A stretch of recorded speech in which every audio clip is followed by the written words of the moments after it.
favorite authors and told her how much I enjoyed her work and that I too hoped one day to be a published author.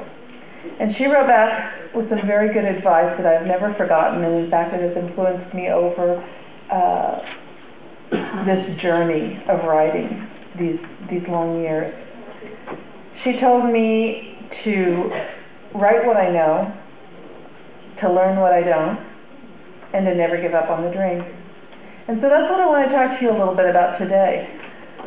Writing what you know. We hear it all the time. It's one of the first rules of writing. We go to conferences, and I don't care where you go, what part of the country or out of the country, you will hear someone say this write what you know phrase.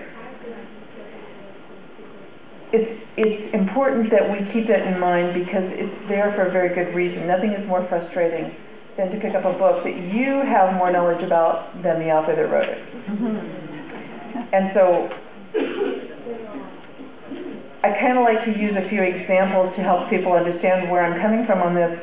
As I said, I was born in Kansas and I was raised there most of my life. I lived 2 years in Dallas when I was a young girl, just enough to pick up this drawl you hear in my, I still say all for oil, and I still ask people to reach me down things. Oh, and light bulb. I really try hard not to say light bulb, but sometimes it slips out. I've lived the last 6 years in Montana, and I visited California several times in my life. Oh, and as a toddler, I lived 2 months in Arizona and a month in California. So that means I know California. I'm probably close to an expert.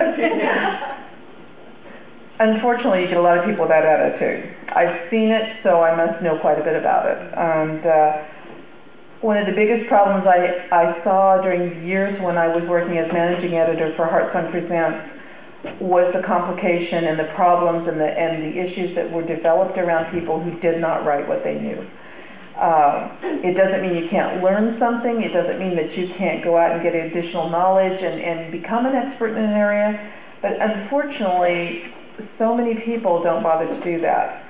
And I want to encourage you today that it's desperately important that you write what you know, especially as you're getting started. New authors need to pay attention to what they're familiar with. That's huge, and there's so many things that you do and that you have had experiences in that you can tap into.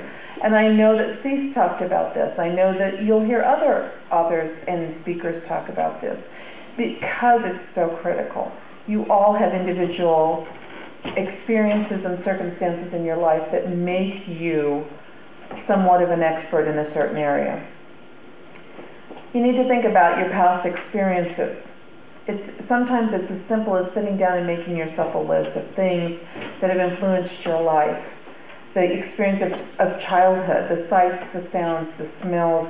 There are things in my memory that are totally related to smell, and I'm sure you all have that. Y'all is another one I picked up in Texas. I'm sure that everybody here has some kind of memory that they can associate with smell. And so sometimes those are so fascinating to hear people talk about. One woman had told me about her life as a child when she lived close to the dump. And they would go there and they would scrounge for different things. Her mother pulled out all sorts of bolts of material and old clothes and things that they could use, things that were thrown away from stores that were practically brand new that they furnished their house with. And she said, but the thing that always related to her, and whenever she would smell that smell, was her mother's love and her mother's faithfulness to the family to spread the dollar and make things work. And so she had that experience, and it was fascinating, and she wanted to incorporate that into a story. I said, I think you should go for it. You know, how many of us did live next to the dump, and how many of us did ever go scrounge in a dump for the things that we needed to survive on? When my husband was only 7 years old, he took a trip back east from Topeka, and they went on the train. And to him it was a harrowing experience, second only to the storming of Normandy Beach. He still talks about how awful riding on the train was, and the smell and the people, and everything was just cramped and crowded, and they stopped in every whistle-stop town that could possibly be between here and Massachusetts.